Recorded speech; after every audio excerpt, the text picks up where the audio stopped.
Hallelujah. Hallelujah. Father, let your word come forth in strength. Spirit of the living God, is a very unique day, your day. Every day is the day of the Lord.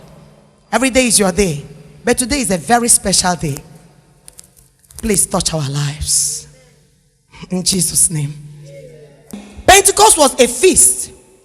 In Jewish calendar, there are 3 feasts. The first one is what? Passover. The second one is what? Pentecost. Or call it first fruit. Or the feast of harvest. Then the third one is what? Ingathering, which is the feast of tabernacle. The ultimate. That's what the Holy Spirit is doing now. The Bible says he's building us what? A habitation. Sense of God, amen. Passover came and made room for what? Pentecost. And Pentecost is molding the day for what? Ingathering, that is tabernacle. Where God tabernacle completely with man.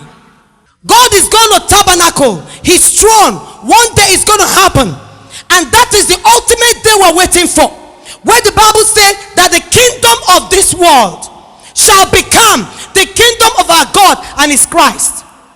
We're going to have something better than the first Adam had. First Adam, in the cool of the day, the Father will come and have fellowship and move away.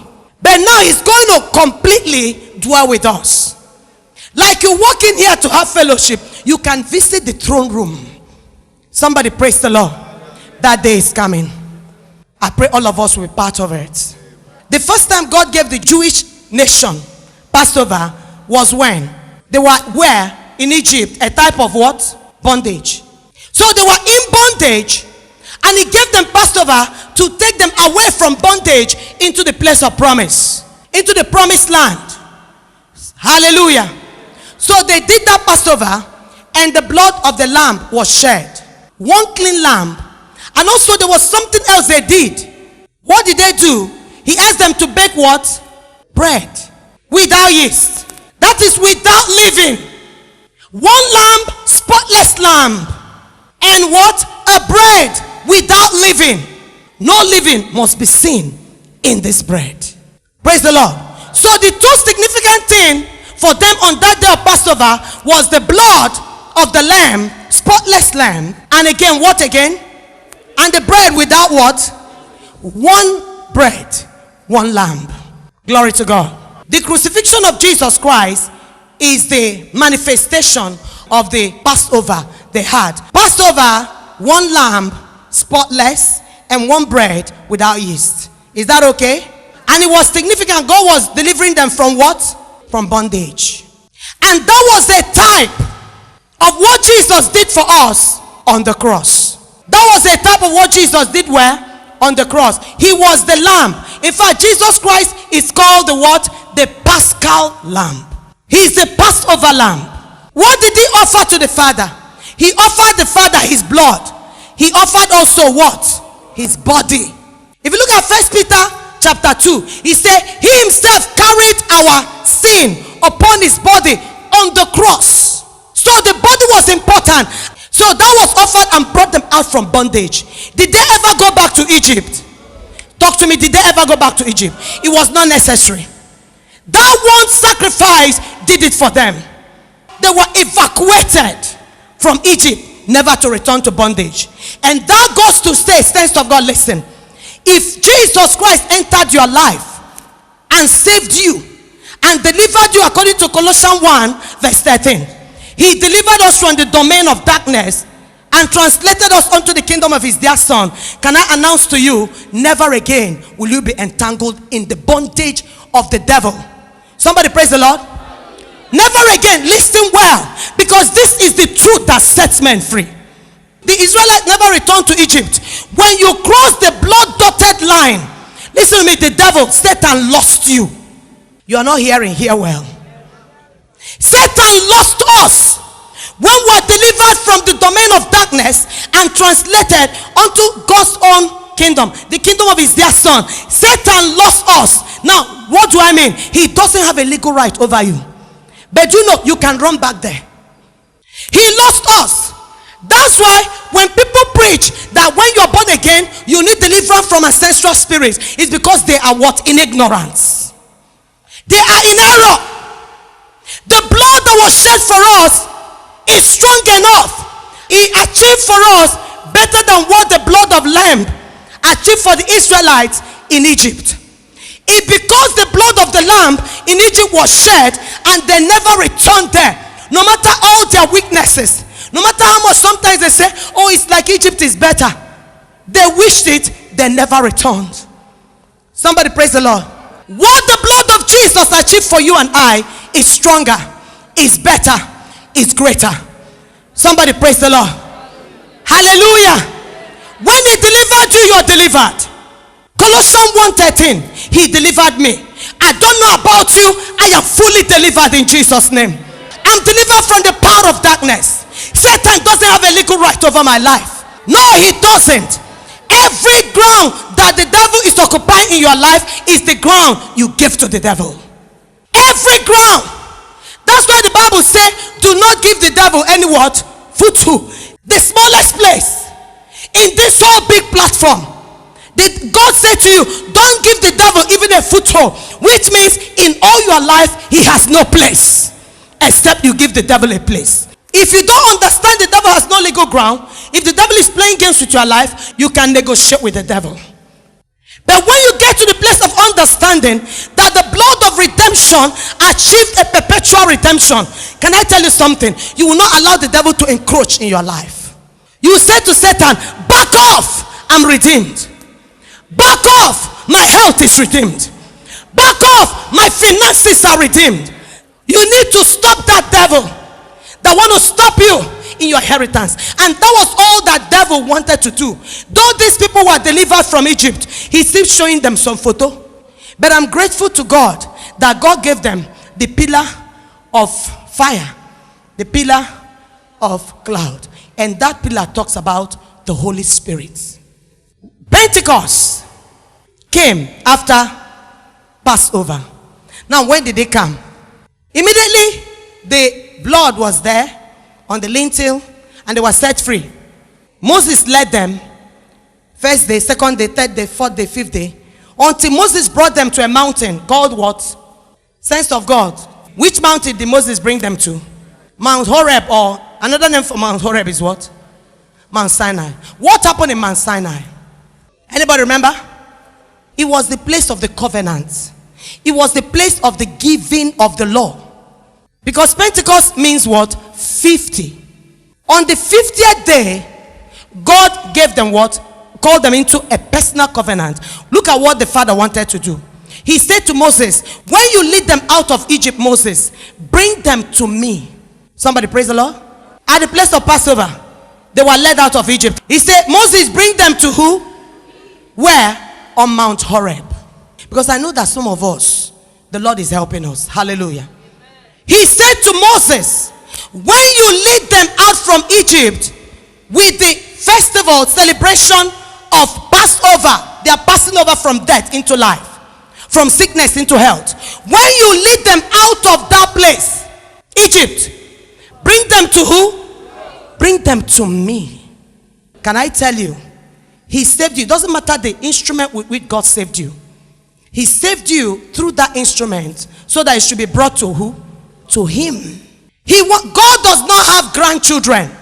Somebody praise the Lord. God never wanted a go-between. He just said, Moses, your assignment ends where? In Horeb. Bring them to me. I want a personal walk with each and every one of them. I want them to know me personally. And so what did God do that day? For the first time, God spoke and human being had him. Church of God, are you following me? He said, just gather them. And the whole tribe of Israel gathered. And God came. They saw the glory of God. They saw the similitude of God. They heard the voice of God. That's why the Jewish nation is a very peculiar nation. They heard the voice of God. They heard the voice of thunder. But unfortunately, because though it was a type, not the real thing, what happened to the people of Israel was a type. They passed from the place of bondage, but bondage was in their hearts. Somebody, amen. Bondage was in their heart. God did not give them his nature. God just adopted them as his people. Oh, somebody follow me, you'll be blessed much more. They didn't have the capacity to have that kind of intimacy that God was trying to call them into. God knew they didn't have the capacity. But all that God did was a form, a shadow of what we have today. Somebody praise the Lord. So when God brought them out there and God came in to speak to them, you know what? They began to scream. Some of you, what you're praying is, Lord, let me hear your voice. It's not why you're crying. In the place of prayer, when you need that, say, oh Lord, show me a vision of who you are. Oh Lord, please let me hear your voice. Some of us, we prayed that prayer, but God now came on Mount Horeb and began to speak to the people of Israel. They cry, we don't want to hear anymore. Our ears are doing what? Bleeding. Say, Moses, he is dreadful. That's why the Jewish man will look. No, when I say God is terrible, some of us will not understand. But the Jewish man at that point, they begin to say, he's terrible. He's terrible.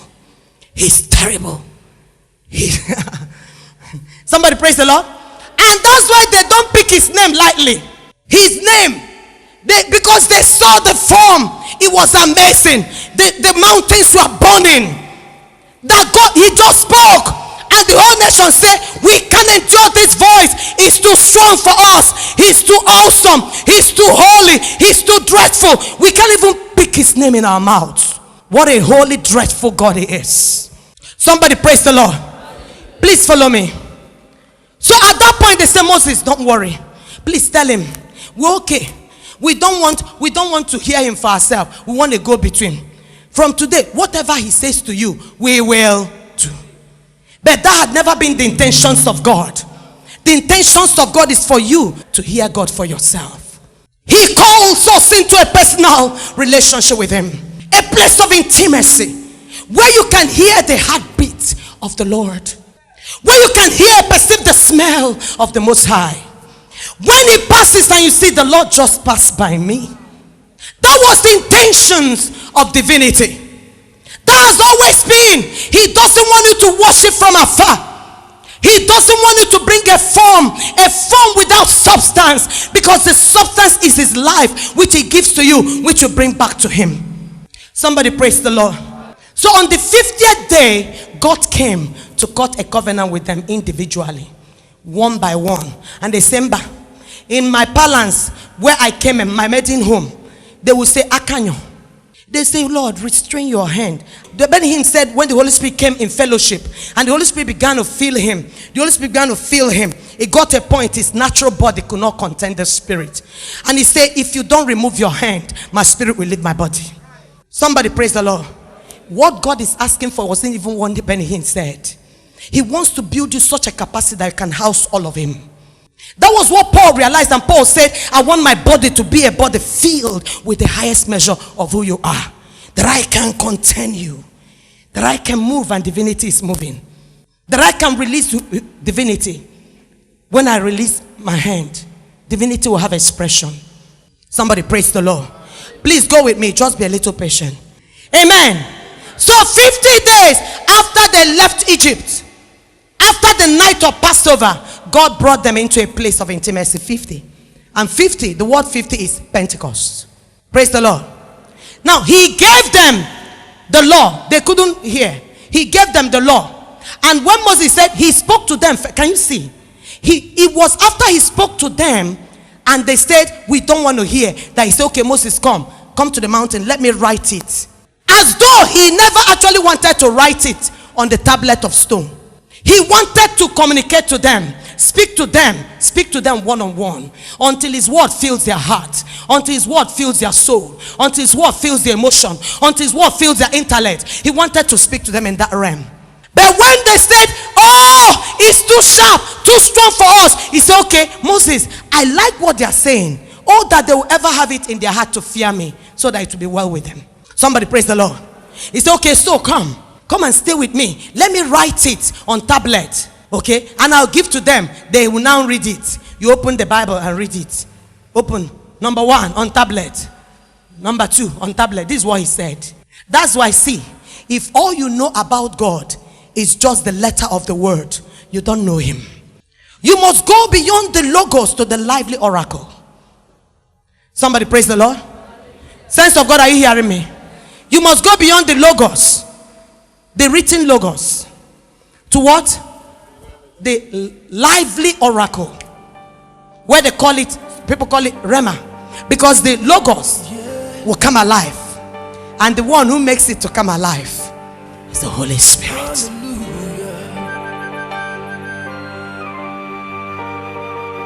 Hallelujah.